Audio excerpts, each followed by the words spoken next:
This is a free sample of the book, Never Ghosted Again, The Art of Being Irresistible, by Cairo, Copeland.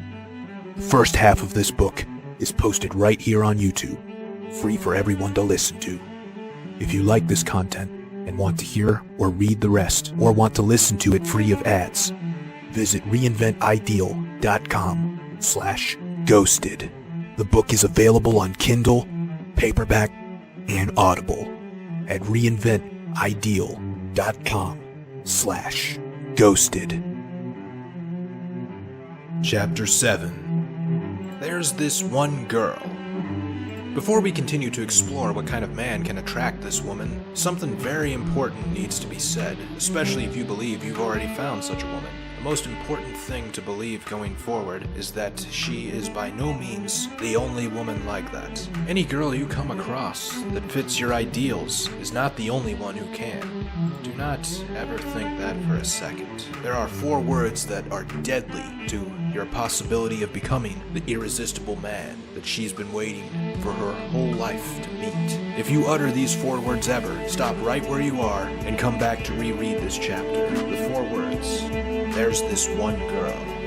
One of the big problems this book has with online dating is the scarcity mindset it will create for you. This mindset is the enemy of being irresistible, and it makes you believe that you have limited options in dating. And since all behavior stems from a certain belief, this belief will surely bleed out into your behavior. Women will notice this, and they will be naturally repelled.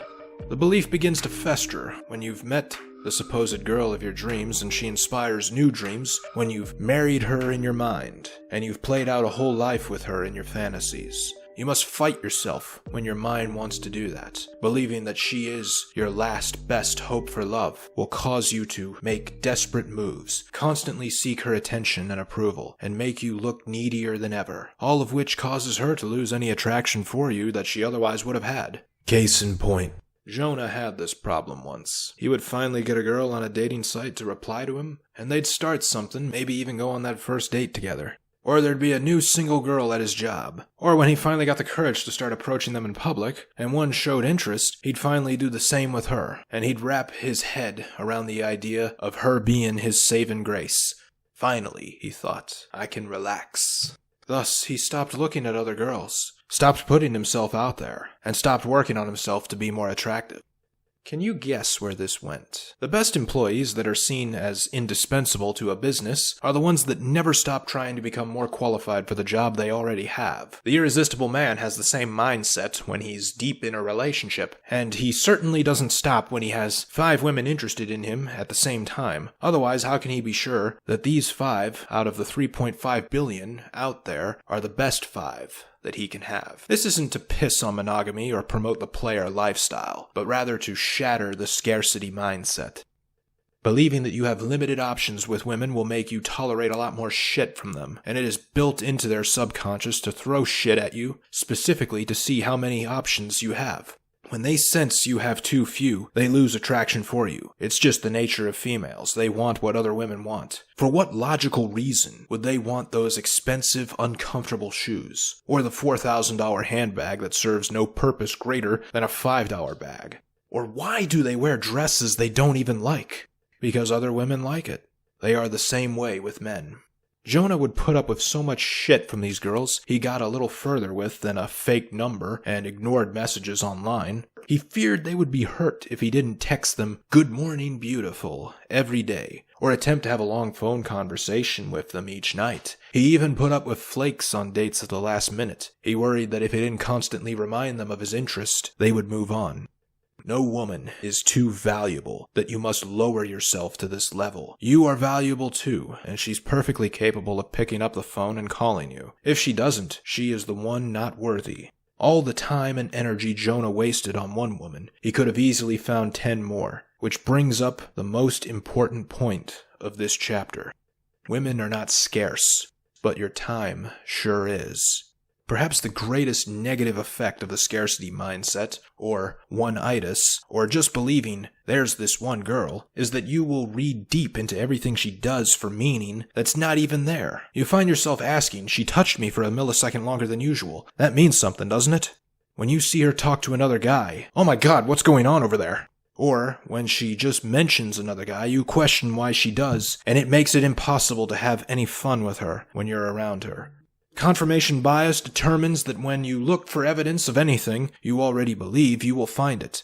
With your focus on just one girl, you likely are not in the most confident mindset, so you have limiting beliefs. And as you analyze her actions, you'll find confirmations of these limiting beliefs with them. Or perhaps the opposite is true. You're of the mind that lies to yourself about where you stand with her, and use everything as confirmation of progress toward getting what you want, when really all you're doing is feeding the fairy tale in your mind instead of doing anything to make it a reality. And for damn sure, she will do nothing to bring it closer to reality. The fantasy is comforting for sure. It continually perpetuates itself by saying, just a little more patience, a little more effort. Soon you'll have what you want.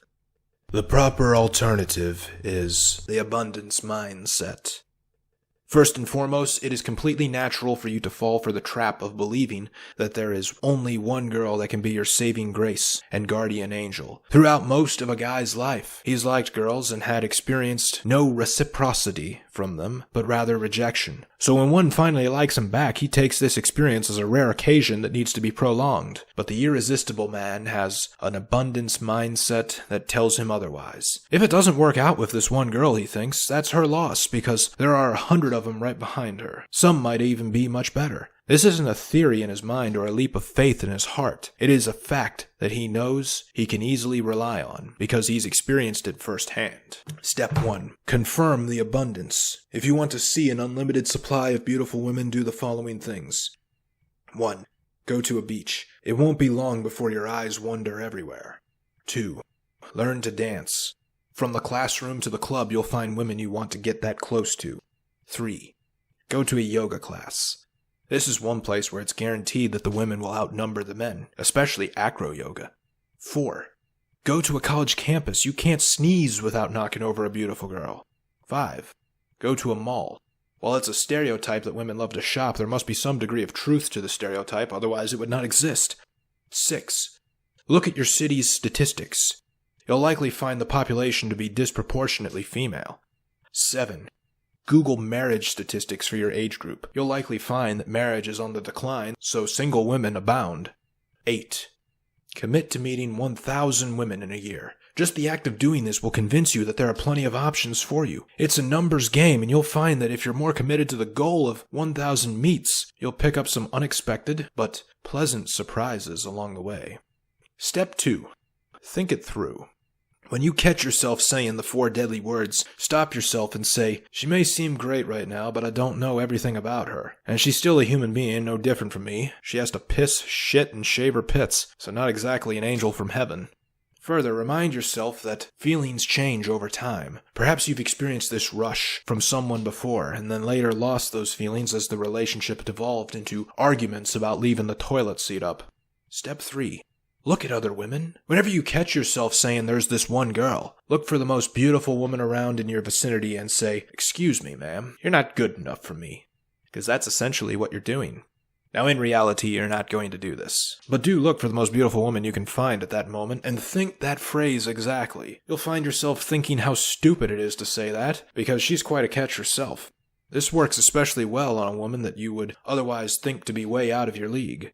The idea is to just get your mind off the one girl. When you think a ridiculous thought like this about another clearly beautiful woman, you'll start looking at her closer and finding reasons as to why she may be good enough for you. And if you can muster up the gall to go talk to her, then you'll do an even better job of destroying your one girl obsession.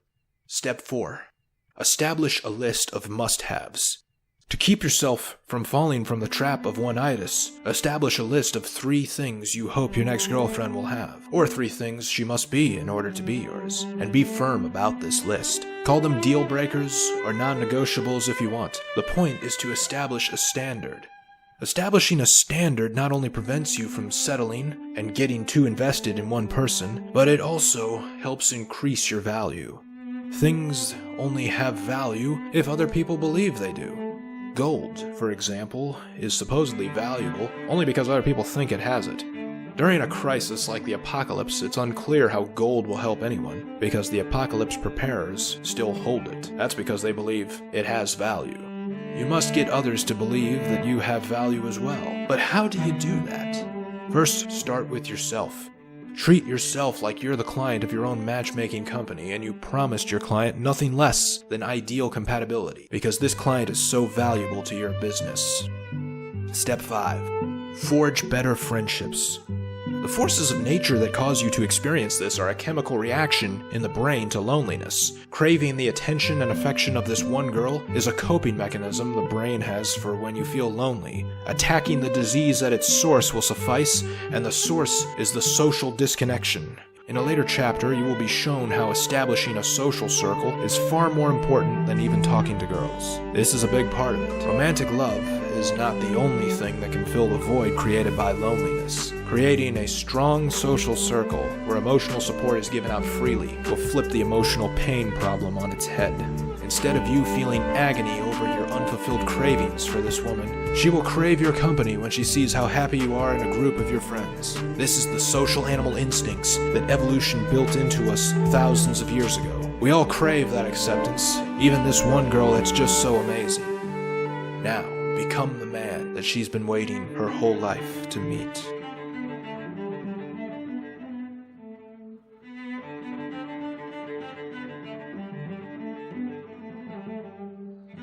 Thank you for listening to this free sample of the book, Never Ghosted Again, The Art of Being Irresistible by Cairo Copeland. If you enjoyed it and want to hear or read the rest, or want to listen to it free of ads, visit reinventideal.com/ghosted. The book is available on Kindle, paperback, and Audible at reinventideal.com/ghosted.